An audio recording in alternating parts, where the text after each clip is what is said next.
নমস্কাৰ আপোনালোক সকলোকে পুনৰবাৰ স্বাগতম জনাইছোঁ মই মজিদ বন্ধুসকল পলকতে চামক আজি সন্ধিয়াৰ 7টা গুৰুত্বপূৰ্ণ খবৰ। প্ৰথমটো খবৰ, উগ্ৰপন্থী সংগঠন আলফাক ধমক দিয়ে এইবাৰ বিপদত পৰিছে অসম আৰক্ষীৰ ডিজিপি জিপি সিং। এইবাৰ ডিজিপি জিপি সিঙক অপেন চেলেঞ্জ উগ্ৰপন্থী সংগঠন আলফাৰ। আলফাই এই সন্দৰ্ভত কি কৈছে চাওঁ আহক। আলফা স্বাধীনৰ এইবাৰ অপেন চেলেঞ্জ ডিজিপি জিপি সিঙক। অন কেমেৰা ডিজিপি জিপি সিঙৰ অপেন চেলেঞ্জৰ পিছত উগ্ৰপন্থী সংগঠন আলফা স্বাধীনৰো অপেন চেলেঞ্জ।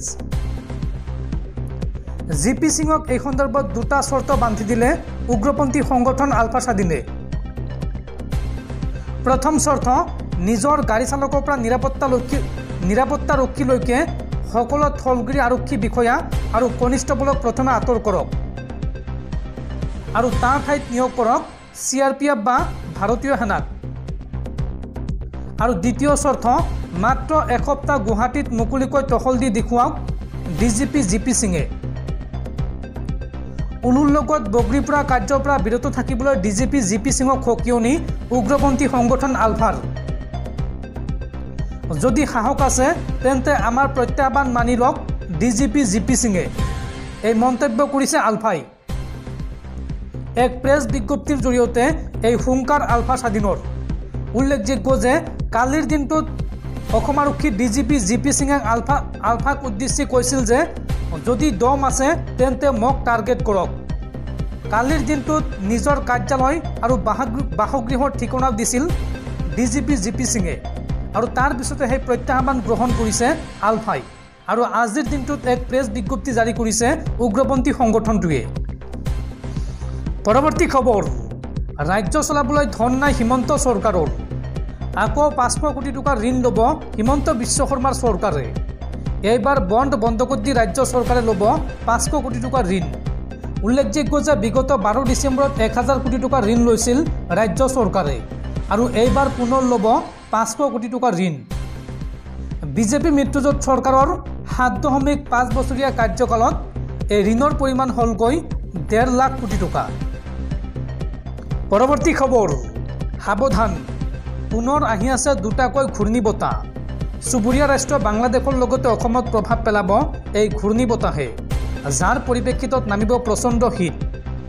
ঘন কুঁৱলী, তুষাৰপাত আৰু ধুমুহাৰ লগতে বৰষুণৰ সতৰ্কবাণী ভাৰতীয় বতৰ বিজ্ঞান কেন্দ্ৰৰ।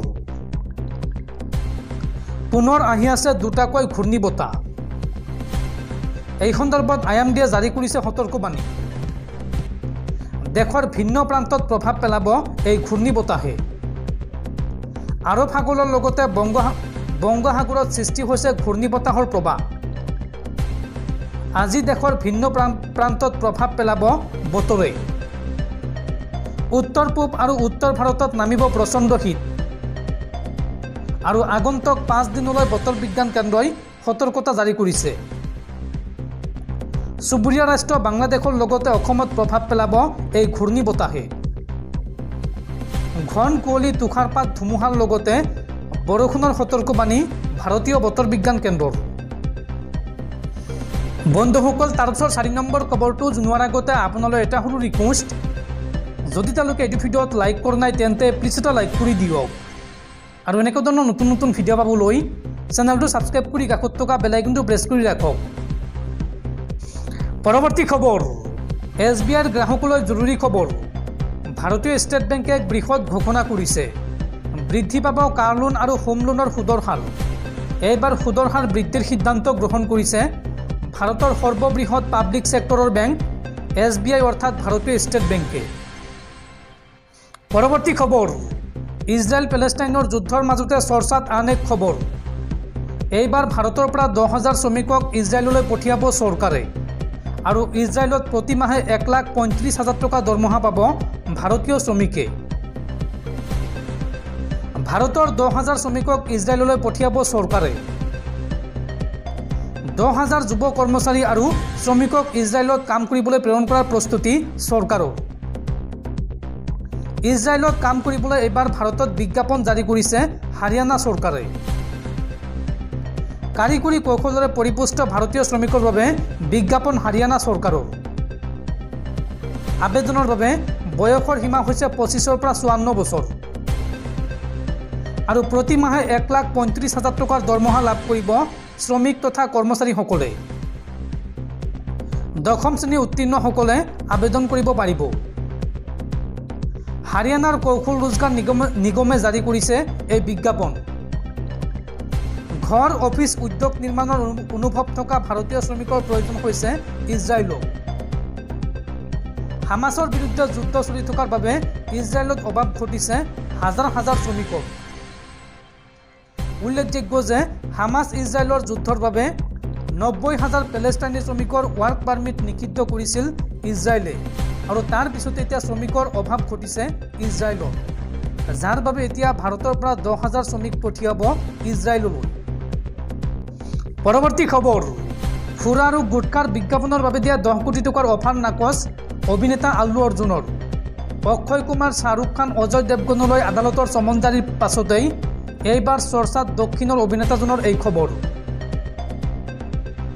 10 কোটি টকাৰ বিজ্ঞাপন নাকচ কৰিলে অভিনেতা আল্লু অৰ্জুনে। পুষ্পা 2 ছবিত সুৰা আৰু গুটকাৰ বিজ্ঞাপন নাকচ দক্ষিণৰ তাৰকা অভিনেতাজনৰ। জনতাৰ হিত চিন্তা কৰি এটা ব্ৰেণ্ডৰ প্ৰস্তাৱ প্ৰত্যাখ্যান আল্লু অৰ্জুনৰ। তাৰকা অভিনেতাজনক 10 কোটি টকাৰ অফাৰ দিছিল এই ব্ৰেণ্ডটোৱে আৰু আন কেইবাটাও ব্ৰেণ্ডে বৰ্তমান প্ৰয়াস কৰিছে অভিনেতাজনক অফাৰ দিয়াৰ বাবে। কিন্তু এই খবৰ বৰ্তমান চৰ্চাত, কিয়নো 10 কোটি টকাৰ অফাৰ নাকচ কৰিছে কেৱল তেওঁৰ দৰ্শকৰ হিত কামনা কৰি। পৰৱৰ্তী খবৰ, অসম আৰক্ষীৰ ডিজিপি জিপি সিঙক উগ্ৰপন্থী সংগঠন আলফা স্বাধীনে প্ৰত্যাহ্বান জনোৱাৰ পিছতেই এই সন্দৰ্ভত প্ৰতিক্ৰিয়া প্ৰকাশ কৰিছে মুখ্যমন্ত্ৰী হিমন্ত বিশ্ব শৰ্মাই। হিমন্ত বিশ্ব শৰ্মাই এই সন্দৰ্ভত মন্তব্য কৰি কয় যে ক্লাবৰ সদস্যৰ দৰে দুজনে বিবৃতি যুঁজ চলাই আছে, মই কিয় মাজত সোমাওঁ। ডিজিপি জিপি সিঙলৈ আলফা স্বাধীনৰ প্ৰত্যাহ্বান সন্দৰ্ভত এই প্ৰতিক্ৰিয়া মুখ্যমন্ত্ৰী হিমন্ত বিশ্ব শৰ্মাৰ। পৰৱৰ্তী খবৰ, ইজৰাইল পেলেষ্টাইনৰ যুদ্ধক লৈ ডাঙৰ আপডেট। এইবাৰ হামাছক নিক্ষেপ কৰিবলৈ গৈ ভুল কৰিলে ইজৰাইলী সেনাই। নিজ দেশৰ নাগৰিকৰ প্ৰাণ ল'লে ইজৰাইলে। হামাছক নিক্ষেপ কৰিবলৈ গৈ এইবাৰ ভয়ংকৰ ভুল কৰিলে ইজৰাইলে। বঙহৰ তেজেৰে ৰাঙলী হ'ল ইজৰাইলৰ হাত। নিজ দেশৰ 3গৰাকী নাগৰিকক হত্যা কৰিলে ইজৰাইলী সেনাই। গাজাৰ হেজায়াত 3গৰাকী পণবন্দী যুৱকক ভুলবশতঃ গুলীয়াই হত্যা কৰিলে ইজৰাইলী সেনাই। নিহত 3গৰাকী পণবন্দীৰ ভিতৰত 2জনক য়তম হৈম আৰু সমৰ তলক্কা বুলি চিনাক্ত কৰা হৈছে। আনজন মৃত পণবন্দীৰ পৰিচয় এতিয়াও প্ৰকাশ কৰা নাই ইজৰাইলে।